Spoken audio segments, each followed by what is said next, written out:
of the bigger announcements that come out of E3 this year was Microsoft doing backwards compatibility for Xbox 360 games on Xbox One, which in itself is an engineering marvel without going into the technical details of it. Yeah, it fully emulates the Xbox 360 games.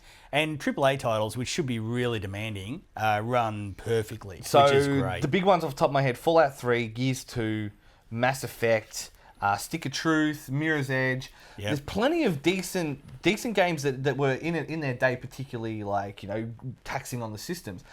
But it also extends to the Xbox Live Arcade titles, which I think is fantastic as well. Yeah, Shadow Complex, Beyond Good and Evil HD, some really good Xbox Live games. Yeah. And so basically what we want to do was go down how this works how it works on your system, because the Xbox One interface is obviously very different to the Xbox 360 interface. Yep. So we figured we've tried it in a few different ways, and we figured we'd just go through those quickly. Okay, well, there's two ways. There's if you have an original disc, and if you have a digital download, purchase online, or if you have a Games for Gold copy. Yep. Now, with the disc, you put the disc in, and it tells you need an update before you can run it. Yes. And that update appears to be basically It's the game. It's the game. Let's be real. It's just emulating the game. And so then how it works... It's going to be like 6 gig of downloads. So, correct. Yeah.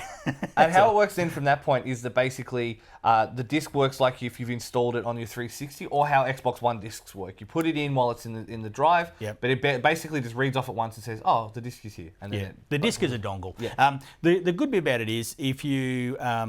put it. We tried with Cameo, putting in 2 different copies of Cameo. Yeah. So the download and that install is not tied to that disc. Which So because I know that was one of the rumors that was going around a long time ago about Xbox One. So it's good to just quash that and get it out of the way. Right. It's great they didn't go down that path. But it also means go hit the bargain bins and go through the list of games and grab the ones you've missed. Yeah. And the other one is digital download. Yeah, well, they're really smooth. Same thing, you have to download it, but obviously it's a digital download.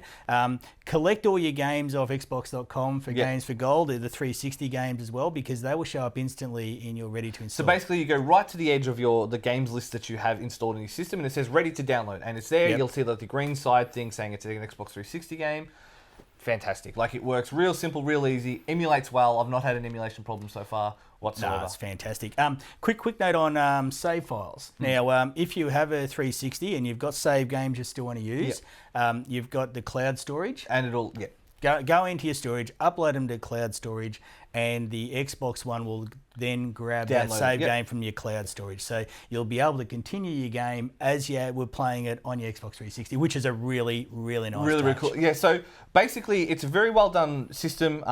They could definitely take some cues, particularly Nintendo could take some cues on how to do without having to go into Wiimote, but let's not go into that in any great detail. It just works. It works really, really well. We'll come back and update the list later on, but probably the best value proposition this year as far as I'm concerned. Look, it's just 100 new games just became available. It's great.